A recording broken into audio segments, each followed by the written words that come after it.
Hi, Dr. Lim here. When it came to 1997, the DXN need to make a choice to focus on Thailand or Indonesia as the next market to develop. There are pros and cons for both countries.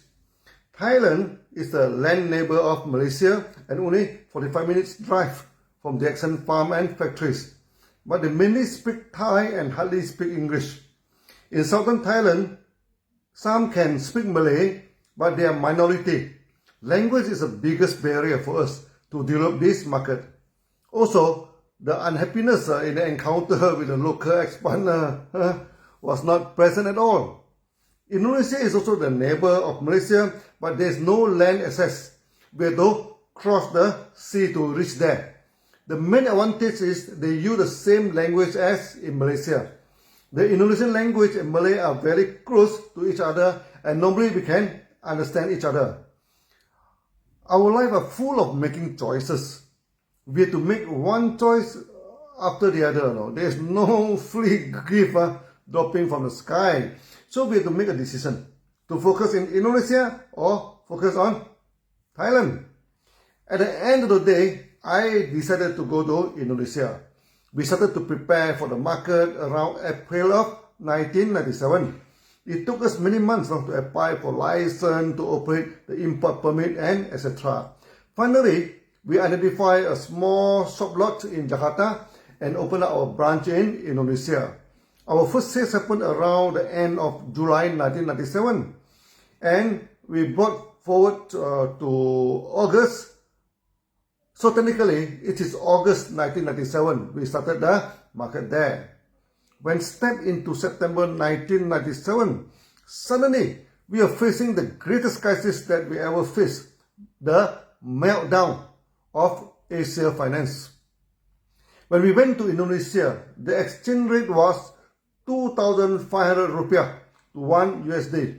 However, when stepped into September, the exchange rate started to melt down. When we TT the money to Indonesia in September 1997, the exchange rate was 3,400 to 1 USD, but the bank refused to give us that rate and only honored 2,500. The DXN lost a lot of money in the transfer of money into Indonesia for setting up the market. The sales of the DXN were actually picking up well, and we started to stock up the buffer stock for the expansion of the market, which actually saved the DXN in the coming drastic meltdown of the currency. That time the market was full of anxiety and fear. Someone told me if the rupiah depreciated to 5,000 to 1 USD, they so face a lot of problem. Then the rupiah depreciated to 5,000. Then they say if it depreciated to 8,000, they so die, And it depreciated to 8,000. Then they say they will have to jump down from the top floor of the high-rise building to kill themselves if it touches 10,000.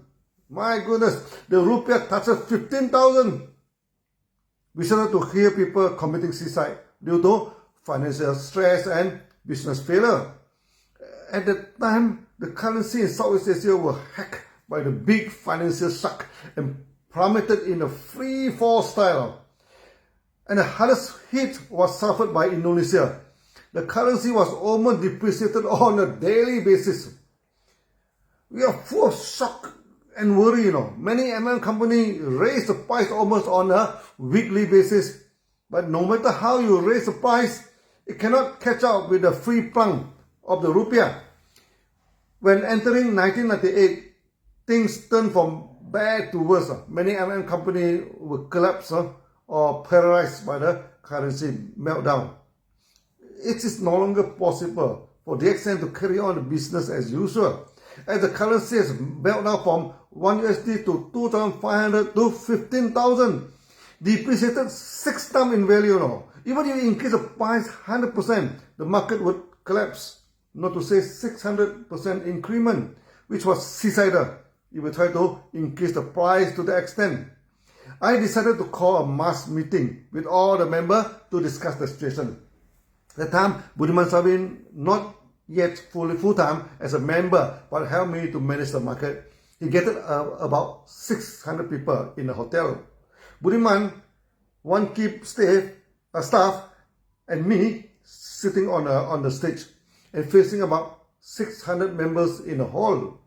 The meeting was very eerie, with so many people in the hall. There was a perfect silence. Until today, I could not forget that eerie sensation. So many people gathered together, and absolutely no sound at all. I could sense the fear and stress in the member. They knew I had to make an important announcement. Either increase the price drastically or throw the towel and go back to Malaysia. Either of this was bad. Suddenly, I found my mind was blank. And for the first time in my life, I did not know how to make a speech to the audience. If I increase the price drastically, the market would collapse. If I do not increase the price, the company would collapse. Increase the price, you die. Do not increase the price, also die. I sat on the stage and staring at the members now. I could still vividly recall their faces. Oh, look, pale and full of worry. Before that, we meet in the office and decided to increase the price 100%. That was a painful decision, making me very reluctant, as it still could not save the situation. Take by and Budiman softly remind me, boss, increase the price, increase the price. I have no power at all to fight the meltdown of the currency. I look at the pale faces of the member, and suddenly an overwhelming sadness crept through me. Maybe if we should die, then let us die together. I asked Budiman how much buffer stock in the warehouse now. Budiman told me we have about 4 months of buffer stock. If we do not double the price now, we will not even survive that long. I was sitting on the stage and frozen like a stone. Do not know what to say. One thing was clear. There was no point to increase the price. No matter how you raise the price under such a rapid financial meltdown, so died. Finally, I picked up the courage and talked to the member. Over the last year, we were facing this difficult financial storm. We fight the war against the financial meltdown briefly. Okay, the company have not done anything wrong. You have not done anything wrong. We were one family. To live, let us live together. To die, let us die together. Then I made a decision to rock them into a frenzied state and change the course of history of DXN. I told the crowd for the next 4 months, we would not increase the price. Let the currency go up and down. We stay put. Suddenly the crowd exploded, and they burst into cheers and jumped out from the chair. Then someone started to sing a song called Bujangan, about the lonely bachelor who has no money but his heart is happy. The song vibrated through the hall. Walau tiada wang tapi hati senang. This is the sentence that you should learn. Malay mean that even no money, my heart is happy.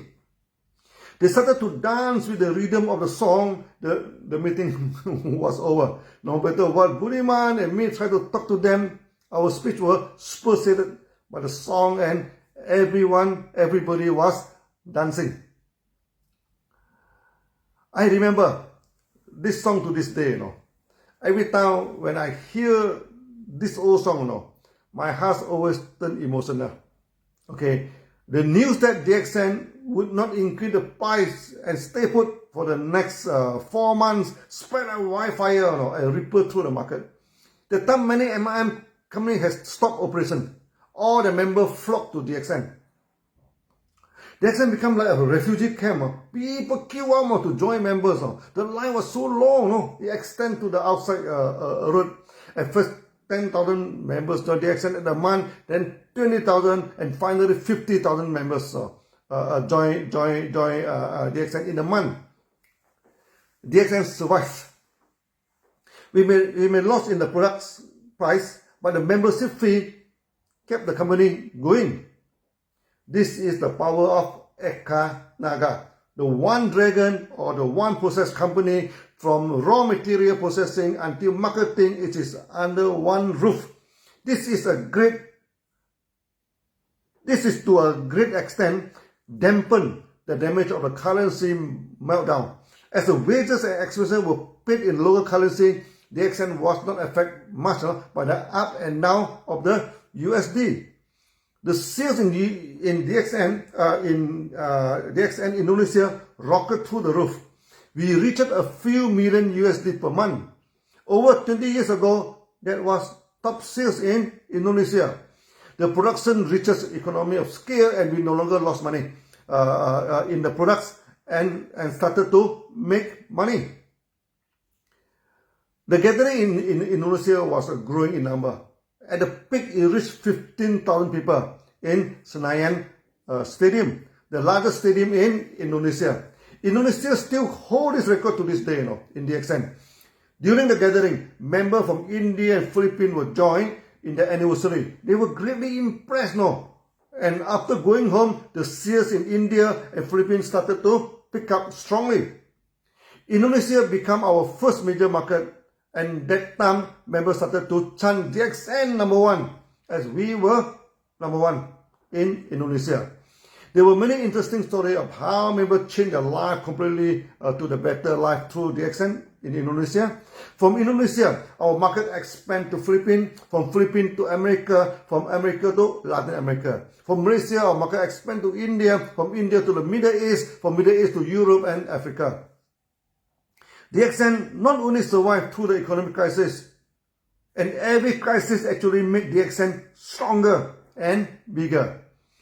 We control the supply chain and the distribution chain, and this minimizes the impact of the currency fluctuation. So many countries like Philippines, India, Mexico, and Islam, over the year, the currency sprung a lot. But due to the experience in DXN Indonesia, DXN survived. As we have put it many times, surviving is winning in MLM. In MLM, if you survive, you always win. There were many interesting stories in Indonesia. We shall cover it in the next video. See you then. Bye-bye.